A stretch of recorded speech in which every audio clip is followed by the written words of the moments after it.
few moments later. Halo semua, apakah di antara kalian sudah pernah mendengar bahan makanan Cerealia ini?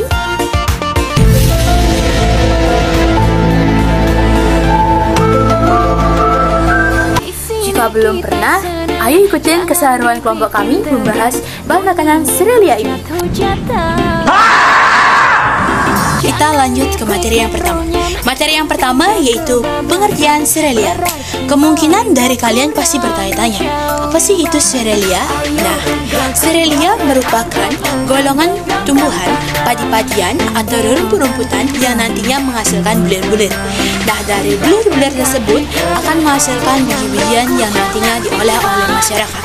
Adapun contoh dari Cerealia yang dapat kita temukan di alfamart terdekat atau kehidupan sehari-hari kita, yaitu adalah padi, kemudian gandum, dan oats, dan lain sebagainya.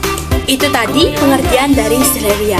Kita lanjut ke Cerealia apa sih yang tidak ada di Indonesia atau jarang dimanfaatkan masyarakat Indonesia untuk membuat olahan makanan. Nah, yang pertama itu ada barley, di mana barley merupakan jenis tanaman Cerealia dari Mesopotamia, di mana biji barley dapat difermentasi menjadi tepung. Nah, tepungnya ini akan dimanfaatkan untuk bahan baku pembuatan kue, roti, dan makanan bayi, di mana barley ini sangat bermanfaat untuk tumbuh kembang bayi dan memperlancar bayi tersebut untuk tumbuh berkembang.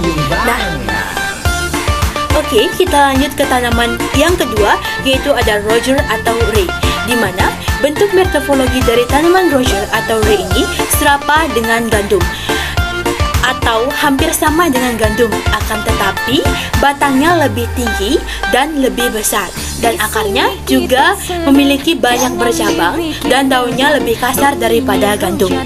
Umumnya, tanaman Roger atau Rye ini dimanfaatkan menjadi bahan baku pembuatan minuman dengan kadar alkohol yang tinggi, misalnya seperti whisky. Baik, untuk yang ketiga yaitu ada jali.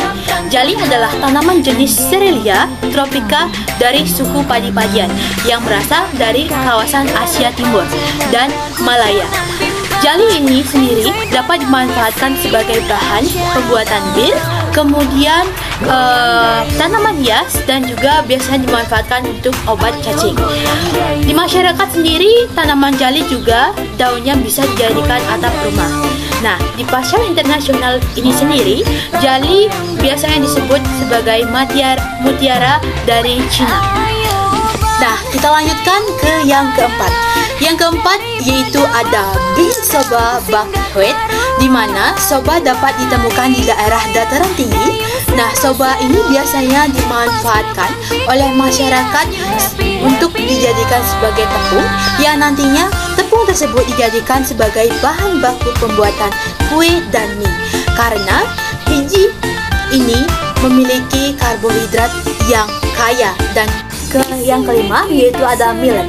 Millet merupakan jenis Cerealia yang memiliki bulir-bulir yang kecil. Tanaman ini termasuk ke Cerealia minor. Nah, di masyarakat, Cerealia jenis ini banyak dimanfaatkan sebagai pakan burung, dikarenakan sangat bermanfaat untuk tumbuh kembang burung dan kesehatan burung. Oh my god! Wow!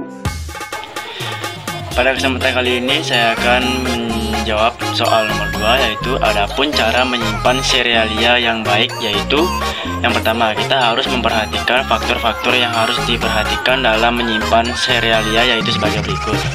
Yang pertama, faktor internal meliputi kadar air, kadar butir patah atau pecah, kadar biji rusak atau benda asing. Yang kedua, faktor eksternal meliputi faktor abiotik atau lingkungan dan biotik atau biologi, pindah panas dan migrasi air.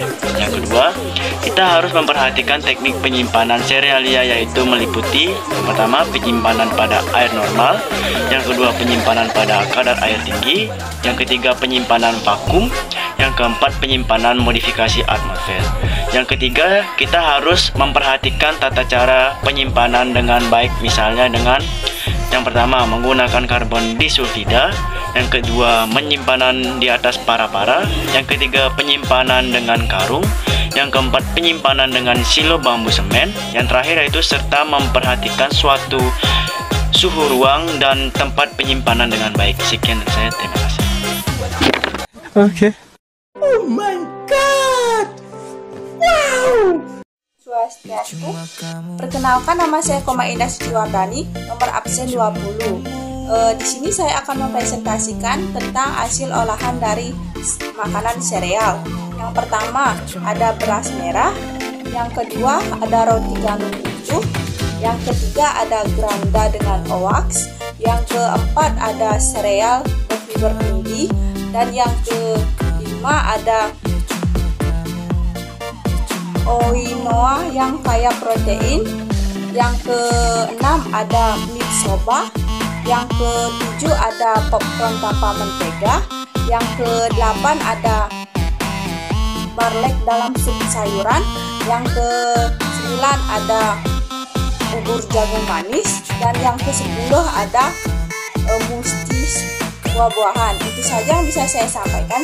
Jadi dapat kita simpulkan bahwa sereal ini sangat bermanfaat bagi kehidupan kita, yang dimana serealia ini mengandung karbohidrat yang sangat dibutuhkan oleh tubuh kita.